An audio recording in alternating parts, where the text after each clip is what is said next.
we'll put a pin in the Super Bowl stuff because we need to get to 6 quick thoughts from James Ham on last night's Sacramento Kings loss to the Detroit Pistons. How'd yesterday's Kings game go? Bad. Kings insider James Ham has 6 notes you need to know. Yeah, he does. Here are James Ham's 6 quick thoughts. 6 of them things from James Ham, brought to you by, well, it could be you. Rich.ripley@odyssey.com. If you would like to sponsor 6 quick thoughts, we do it after each and every Kings game. And if you are so inclined, we could find other things to do 6 quick thoughts about during the off season, but that's for the pitch meeting. Anyway, James, we sat next to each other at the game last night. It was a delight. We did.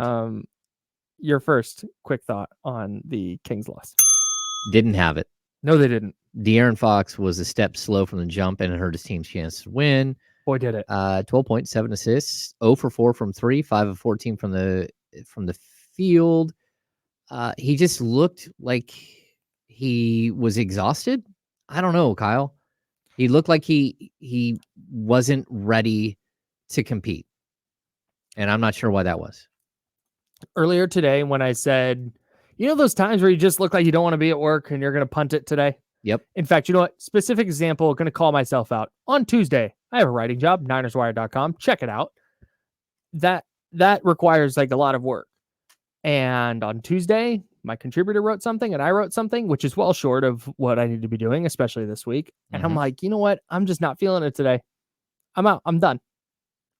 I didn't write anything else. That's how De'Aaron Fox looked yesterday.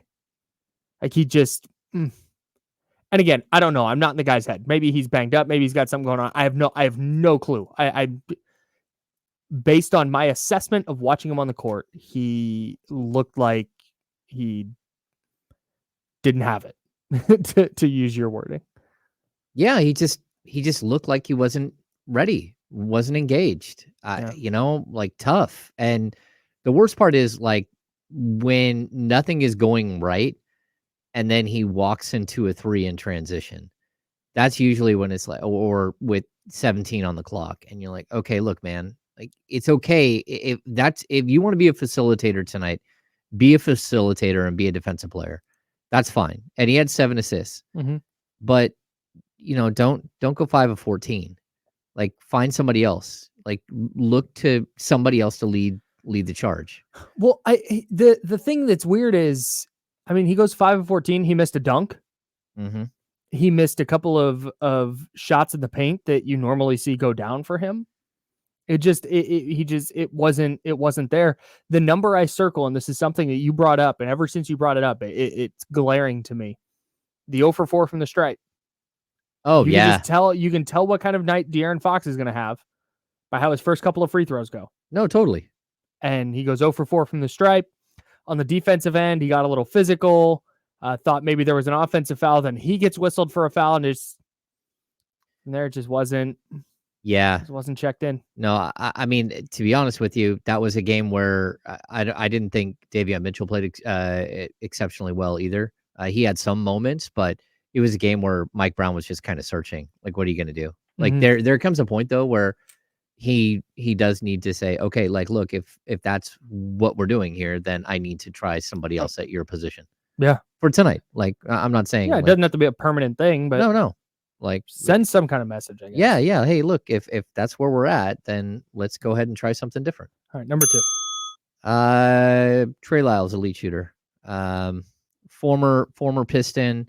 He put up 13 of his 19 points before halftime, chipped in 2 boards. He has been so good over the last couple of weeks hitting from the outside. So I thought that he definitely had a good game. Yeah, sure did. He didn't hit the glass, which is a problem. He had 2 rebounds, but that was kind of a problem with everybody last night. Yeah, I'm glad to see Trey Lyles making 3s. Yeah. Number 3. Domantas Sabonis was having a pedestrian game through the first 24 minutes, and the third, he was just incredible. He pushed his double-double streak to 33 games, finished with 30 points, 12 rebounds, 7 assists. Like, look. Like, if there's someone you're going to blame, it's not him in this one. Like, I'm not blaming Trey Lyles. I'm not blaming Domantas Sabonis. Like there are a couple of players here who did actually play well and had a good game, and Sabonis is one of them. And I don't want to hear offensively for sure. Yeah. Well, I mean, defensively, there's all kinds of issues defensively with this team. It is straight up. Yeah. Across the board. My one nitpick on Domantas Sabonis. Yep. And talked about it last night. He went for 30. Like, yes, thank you. Like, this is what I want to see more of from him. Jaden Ivey with 8:12 left makes a 3 to make it 108-105 Pistons. Domantas Sabonis comes down, has a layup. It's there. He turns and fires it out to Trey Lyles for 3. I get Trey Lyles is hot. Fine. He misses it. Later on, Kings get a stop. Kings get a couple stops. They go down 108-105. Domas again has the ball in the paint, has a chance to go up with a shot, turns around, throws it out to Harrison Barnes, who misses. And I get making the right basketball play. I understand all of it. He is a max player in a spot like that where your team is struggling to hang on to the rope, to use the metaphor that we use all the time in this show. I would love to see him go up and get a basket there. I get that Trey Lyles can shoot it. I get that Harrison Barnes can shoot it, but those are not the guys I'm paying to hit big shots for me. Yeah.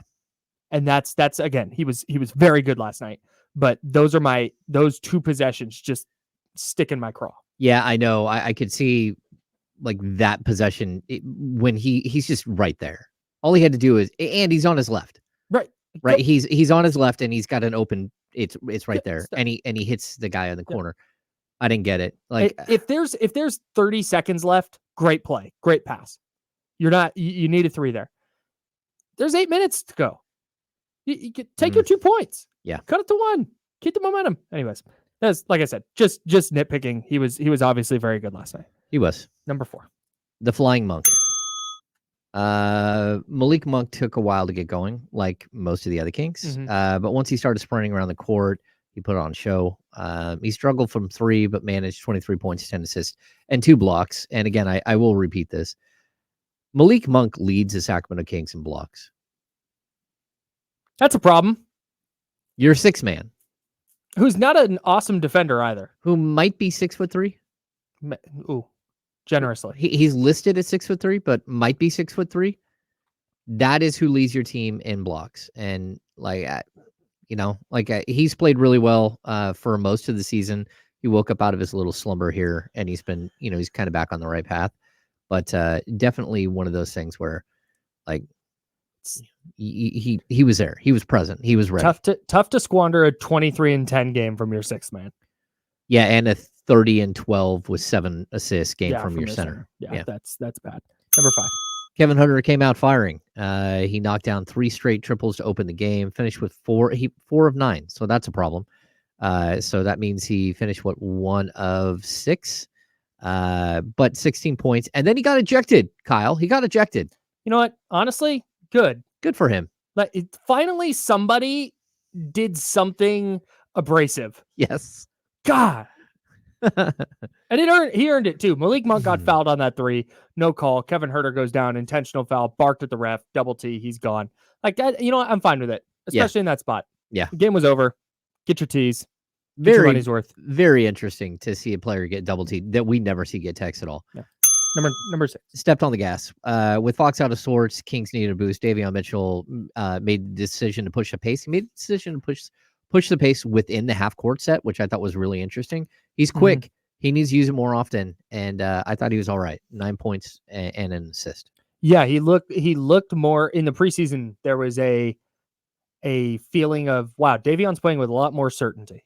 Yeah. He just has that. And then the regular season started and it looked like he lost that. Looked like he regained it last night. And if you're going to get a better version of Davion Mitchell, I think overall you're going to get a better version of the Kings because they need as much help as they can defensively.